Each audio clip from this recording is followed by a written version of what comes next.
everyone, and welcome back to the Cancel for Maintenance podcast. If this is your first time joining us, we're a show that takes a behind-the-scenes look into the gritty, non-glamorous life of aircraft maintenance. We share some laughs, impart some wisdom, all in hopes of giving you that split seconds relief in your day that can hopefully prevent a mishap. I am your co-host, Six. I am once again flying solo today. MVP and Shoreline are handling some responsibilities that need our direct attention. We look forward to having them back again and have a more consistent schedule that aligns with both our responsibilities and our work duties, which as of this year has been very rough. So until that time, we're going to do our best to give you guys a more consistent schedule of episodes. With that said, I was having this conversation with some of our patrons, and I made this joke once that I wish I could spend money in my real life like how we do at work.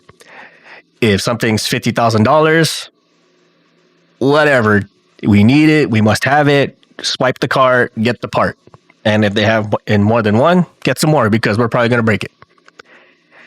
But when it comes to, say, $5 for a coffee, $9 for a burrito, we can skip it, right? I can just go to the gas station, get one of those tornado burritos for $3, right? It's all fun and games until reality really hits you.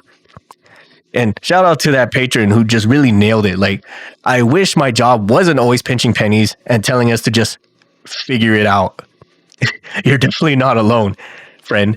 And so today we're going to be peeling back the layers on some of the hilarious yet harsh reality of just trying to keep planes safe, legal, and flying when you're working with more than just aluminum tape than dollars. So let's get into this. When we do things as far as aircraft mechanics, there's a lot of times where we're kind of short on resources. It's almost like we're having champagne demands while working with a beer budget, if that makes any sort of sense to people. So picture this, you're asked to deliver perfection, but all you have is a busted ladder, some other support equipment that are in a sketchy condition. Some of the tools you're kind of lacking, some of the hazmat is expired, and it has to be done like right now. Like emergency status, this has to be done within an unrealistic timeline. Does that sound familiar to some people out there? I can recall some times myself where we had very sketchy support equipment, like a stand that wouldn't go up, or a stand where we had to like jump on it for it to come back down, or it was one of those just barely hanging on by a thread type of support equipment. In a previous episode, MVP also mentioned that we had this tow tractor where the only way for it to get it to go was we had to have a pair of vice grips to pull on the throttle cable, which anyone out there that's hearing this, if you're a safety person, your brain is instantly probably crumbling right now. And that's just how it was. And it wasn't for like we were trying to just get away with it. We voiced this out to whoever was willing to hear it. And sometimes when they weren't willing to hear it, that, hey, we can't work with this stuff. It's either unsafe or it's not working properly. And we had to Frankenstein it in such a way to just get it to go or get it working. And depending on what organization you're with, they kind of just like throw it to the side. Like, well, whatever, we don't have money. We don't have money to replace it, to fix it, to do whatever to it. So just do what you do and make it work. And this kind of reminds me of all those different videos or those jokes where they would say something like, well, do you want it fixed or do you want it running?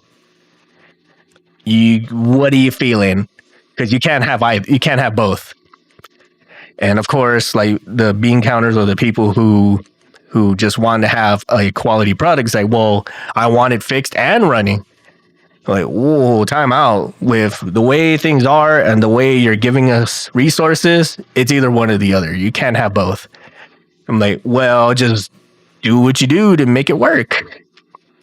like deferred part replacements, ancient tools.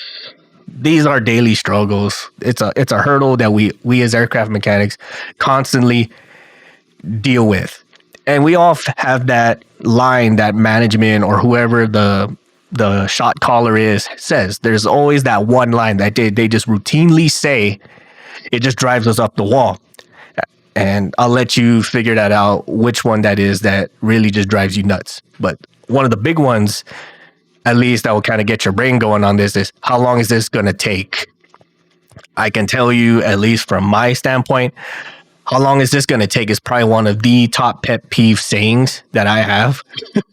And it's unrealistic how we can have so little, or we can have so such scarce resources, and we're just expected to deliver perfection. Like, you're asking me to turn rocks into engines, shy of me just like using my imagination really, really hard and then just manifesting into reality.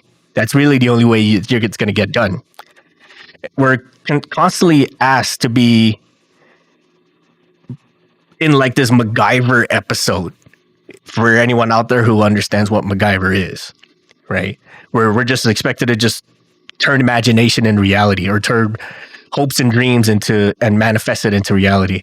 It's challenging, and there's some mechanics out there, there's some technicians out there who have the creativity to make it happen, which is kind of the enabler in this, where our creativity to solve a problem kind of enables the underlying issue. Like, well, you made it work last time.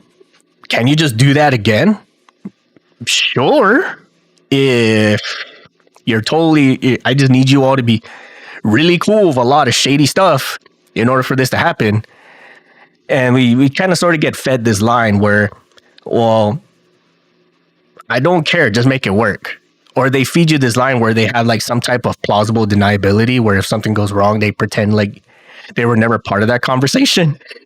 And so then the fault kind of falls back on the mechs, which kind of sours this relationship that we have with both the management and the air crew themselves. Because when they have these demands where they want perfection, and believe us, we would love to give it to you. We absolutely would love to give you perfection. If we were able to make it happen all the time, every time, it will. Because that's our names going on these planes, and ultimately your life. So anything shy of what we would deem as perfect, we would be sketched to put our names on it. But instead, we are forced to have to pick the lesser of evils, so to speak. And in doing that, we're kind of just like, well, it's safe, but there's going to be some things that's going to be deferred. Like the coffee maker is not going to work, or you could only do certain types of flights, which these certain types are safe, 100% safe, but you can't do everything that this aircraft or what you're demanding it to do. Examples like doing a cross-country flight from, say, Los Angeles to freaking London in one shot. It's doable, but it's probably not going to happen nonstop, or one shot over there, right? But from Los Angeles to, say, Denver, no big deal. It's fine, right? And some of these are kind of cosmetic too. I'm going into the weeds about this, but there's certain things that are cosmetic, like it's totally within limits, it's totally fine. And there's some of these where like, well, you might not want to push the envelope with this. Like if I say it can only go from Los Angeles to Denver, don't be trying to take this to Miami, you know? Or for our EASA friends, like from London to Paris, it's fine. But from London to, say, Bangladesh, you might want to rethink your route here. So that's one aspect of it. Now, onto the creativity and problem solving as things. Again, we mentioned that we're sometimes stuck in this MacGyver episode where we just have to we're putting these situations and we have to figure out ways to solve the problem. And again, like this is kind of sort of the good thing about mechs. Like we have the creativity to do this, and there's some out there who are really creative. Like they know the planes, they know the limits, they know what tools are available, they know what resources they can use to make it safe. But not everybody is a MacGyver. Not everybody is that creative. And some of this is where it comes to the tribal knowledge of things, especially nowadays where the manuals only list a certain specific way of doing things, which is fine. But at the same time, with like there's some aspects of a manual that it's a little ambiguous, and it doesn't give a whole lot of yes and no, if you understand what I'm saying. And this is kind of where the mechanics really shine, is because their experiences really come into the mix, their training and their upbringing really come into the mix, their mechanical skills and so forth. So they understand the concepts, they understand what it's meant to do, and depending on what resources are available, they can solve the problem. And that's one of the big things that we as technicians have that most others don't. For example, like if you were to ask a pilot that has zero inclination about the mechanical aspects of the plane, besides like basic general information, they're not gonna be able to solve this problem. Versus like the technician who's been in this for 10, 15, 20 plus years, they're gonna know the ins and outs of this plane, or they're gonna know the general practices that can help this plane become safe. And so all these techs out there working wonders, being the superhumans, being the superheroes, sacrificing, finding creative solutions to make the problems go away. Hats off to all of you. You guys are the real MVPs on this, turning budget resources into airworthy machines with nothing but sweat, sarcasm, some Loctite, a cup of caffeine, whatever your caffeine of choice is, because I know some of us don't drink coffee. You guys are the best. And it just further shows that your expertise is very well needed in today's world, especially with the supply chains and the resources and whatnot that are still trying to catch up from those different aggravators that put us in this situation today. And let's be clear on this, that we do not cut corners. As much as we joke about it, as much as we say that we have done shady fixes, these shady fixes are not something that will violate safety. Right? First and foremost, we will not jeopardize safety, especially if people are flying in it. Like if we put our name on this, it's not something that we're just going to be like, whatever, you guys wanted to fly, you deal with, we'll just let it roll. Right? Because planes, unlike certain things on the ground, can't just pull over. There's no like cloud platform we can just park it and fix it and be on our merry way. Right? We don't just round them off with a file, say, and just hope it passes inspection. And as much as we laugh about it, as much as we joke about it, as much as we have done some shady things to make things work, there is a dark side to all this frugality. Because while these clever fixes are impressive, they're often born out of necessity rather than choice. And this kind of goes back to what I was saying about the enablers of things. It's a testament to the skill and ingenuity as maintenance professionals have, but it's also a reminder that the constraints that we're working under, we make this happen because we have to, not because we want to. And again, like these creative solutions and this testament to mechanical skill and the technicians that have the creativity to do these things, they are, in a sense, the enabler of things. Because when the bean counters or the people who make the decisions see this, that, oh, you can make this work with such a minimal, you can give champagne demands with a beer budget. Or you can deliver me Thanksgiving with a dollar menu style budget. Sure, because we have to. But if we had the choice, we wouldn't, because if we keep doing this, what's going to happen? It's going to enable you to think that, okay, this is fine. This is normal. This is just a day-to-day. This is just the mechanics crying and bitching about things. It's not going to suffer. My operations and ultimately my top dollar is not going to suffer, which is bad. In the long run, it's bad. But let me circle back real quick and celebrate those moments of ingenuity. Those technicians who've used the fixes, who came up with those creative solutions, who put things together and just like have this superhuman awareness, all the resources and the availability of things around them, and being able to make those choices and being able to put things together to make a plane safe. Those are lifesavers, and tip of the hat, high fives all around to every single one of you who do those and are able to have that knowledge and pass it around to everybody. And that's one of the big pluses of having an aviation community, or having a community like the one the aviation realm does, is where if one person doesn't know, there's somebody who knows somebody who owes somebody that's able to figure it out and help you along. And in most cases, they're no more than a phone call away, an email away. Sometimes even you can just shout it out through social media and you'll get responses back, right?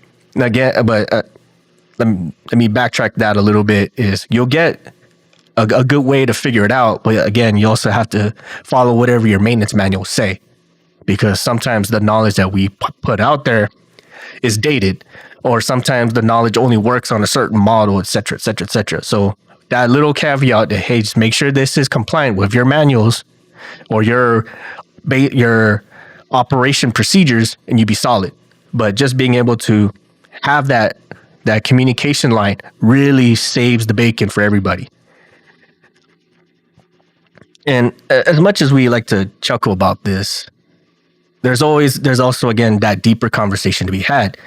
It's about that balance between making things work and ensuring that we have the resources to deliver it properly. So while we tip our hat to those creative solutions, we also need to acknowledge the importance of proper resources and support. I can make things work with limited tools and resources, but again, if we had the choice, we would love to do this the right way. And by the right way, meaning I use a wrench to do wrench things. I use a hammer to do hammer things. I have support equipment that's supposed to do what it's intendedly made to do, versus using one tool to act as many and then using one support equipment to pull weight while it's on its last lung, so to speak. So every fix is not just being about getting the job done, but making sure that it's done right and we're using it in the right fashion. So let's talk a bit about the true cost of doing things cheap. We're talking safety compromises, minor issues that can lead to major issues because they're deferred or lack of the right resources. These are times when incidents can be traced back to these air quotes workarounds.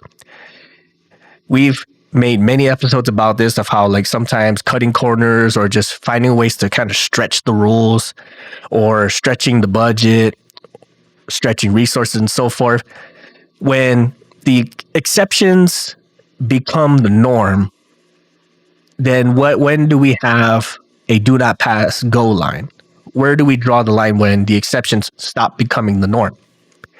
And time again, we've seen this, especially when we're on those outfits with the deadline budget. Like, we will only pay you if this happens, or you'll only get paid when this happens. A familiar example for this is, say, for flight attendants. Flight attendants do only get paid when the aircraft pushes away from the gate. So all that time, say, if there's an issue going on, like a rowdy passenger or there's a maintenance breakdown at the gate, they're not getting paid for that. And so sometimes the delays can be 20 minutes, 30 minutes, maybe an hour plus, or they have to reschedule the flight. They're not getting paid for that. They only get paid once the door's shut and it pushes away from the gate. So think of that as an example for our flight attendant friends out there. All right. There's definitely a drawback for being cheap. And again, when I mentioned with the exceptions become the norms, majority of times we do these exceptions to save money. Like you just slap some aluminum tape on it, just use as is for all our manufacturing people out there, or just buff it out kind of thing, right? Which in most cases, as long as there's like a waiver for it, like there's a customer or there's a higher level authority that's going to sign off on this, you as a mechanic, dust your hands, whatever. If they're willing to waive it, it's not my problem anymore. But over time, all those gripes, it conditions your brain to think about exceptions. It makes you think that, well, if they waived this before, so it's not a big problem. Until it becomes a big problem, right? The mental emotional strain on maintainers, like we're told safety is everything, but then we get asked to kind of ghetto rig stuff, just make it work or work on the budget, or we don't have time we don't have the money for that. And our solution creativity, it wears on us. It burns us out. And once we burn out, it's a slippery slope. Because once you have a good mechanic or a good technician, a good specialist, and they start burning out and we're coming down that slippery slope, it's very hard for them to find that way back up.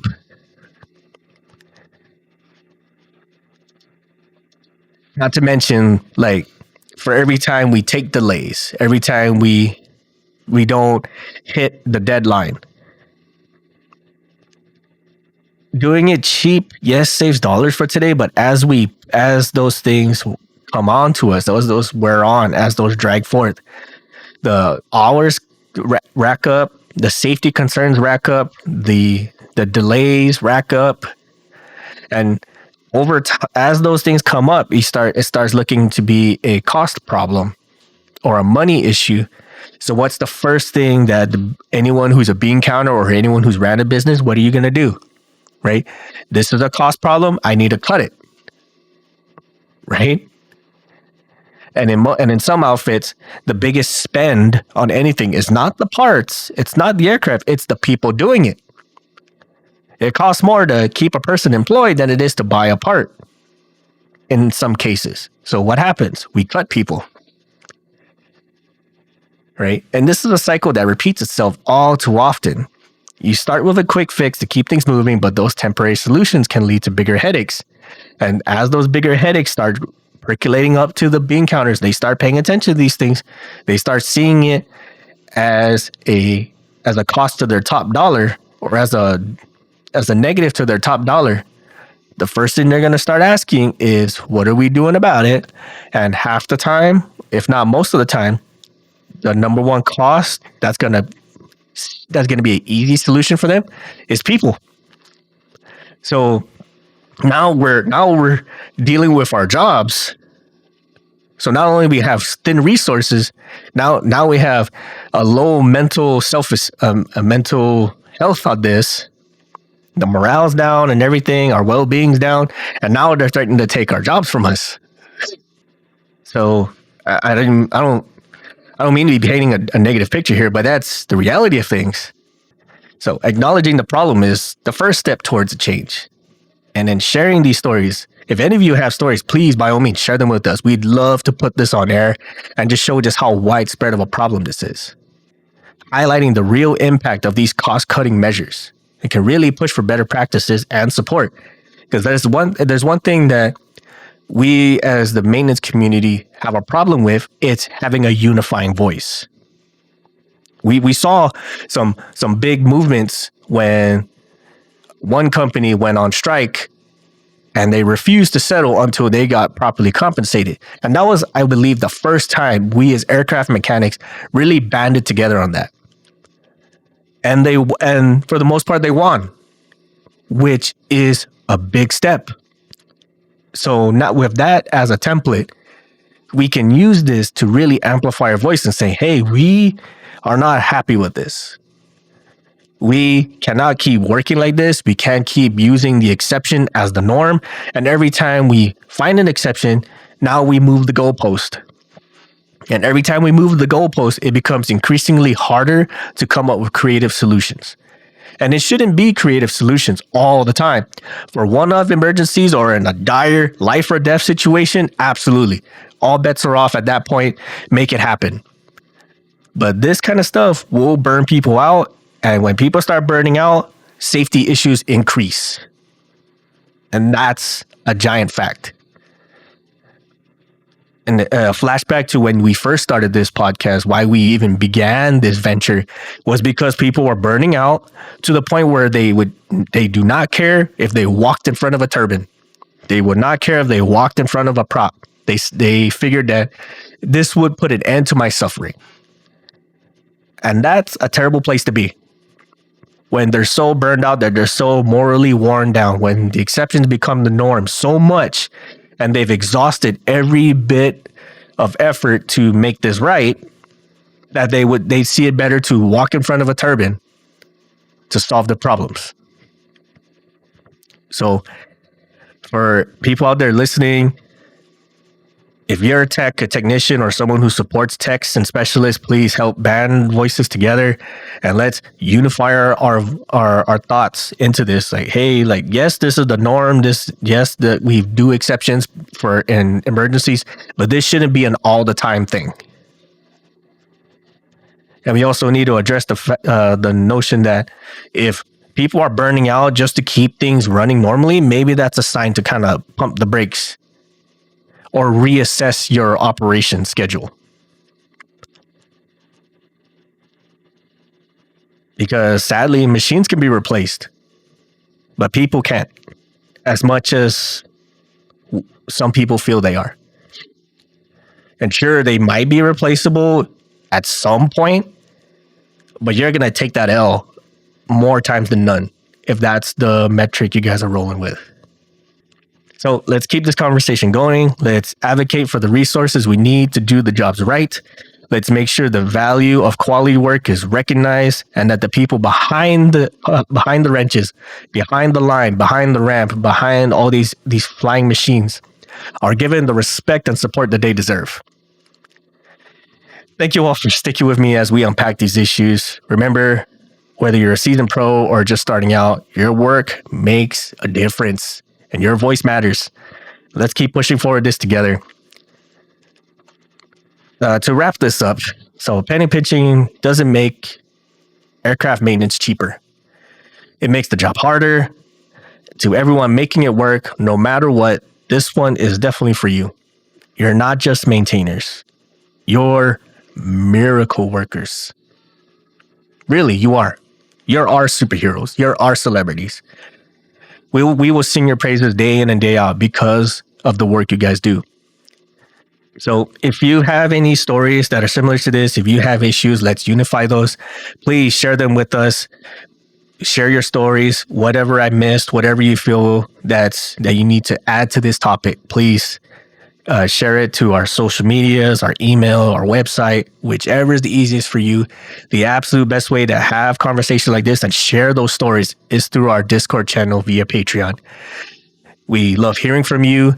We love having these conversations, and this not only expands our knowledge, but this is stuff that we can share back to you and help us, help everybody keep the aircraft flying safely.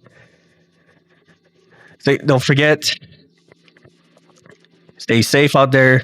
Keep your head on a swivel, follow your maintenance manuals, and by all means, help each other, be good to each other. Until next time, everybody, thank you for listening. Keep your wrenches turning, your spirits high, and we'll see you on the next episode. Bye, everybody. We'd like to take a moment to give a heartfelt shout out to our fantastic patrons. Your unwavering support is the magic behind the show, helping us produce thrilling episodes, keep our gear in top shape, and create awesome merch just for you. With special shout-outs going to SaKonna, Eric Shaw, Kiel K, Daniel Liang, Mike Sherwood, Caleb Stockdale, Carm M, Dan Schubert, and Ryan Freshour. Thank you all so much for your support and your patronage. If you enjoy our show, why not join our Patreon community? You'll unlock a whole slew of perks, including access to our private Discord community, special discounts, early board access to our merch, and front row seat to our sneak peeks of our comics and other projects. And if you're feeling adventurous, don't forget to strut your stuff as an aviation aficionado by visiting our store at cancelformaintenance.com. For those who appreciate a touch of class or rugged charm, check out our affiliate at Rockwell Time at rockwelltime.com. Use the code CX4MX for 10% off your total order. If you need a headset, be it for in the aircraft or on the ground, or just need better ways to preserve your hearing, visit DalcomTech at dalcomtech.com. Got a burning topic or you'd like to be a guest on the show? Drop us a line on our contact us section at cancelformaintenance.com. We're all ears and we're eager to bring your ideas to life. Stay connected with us on social media. You can find us on Facebook at Cancel for Maintenance, or you can follow us on Instagram and Threads at Canx, that's CANX, for Maintenance Podcast. Lastly, be sure to check out our comics on the Tapas app. We might just be the only webcomic focused on aircraft mechanics. Like, share, subscribe, and leave us your thoughts. Thank you all again for being the great community that you are. Your support means the absolute world to us, and we can't wait to catch you all on the next episode. Until then, keep them flying.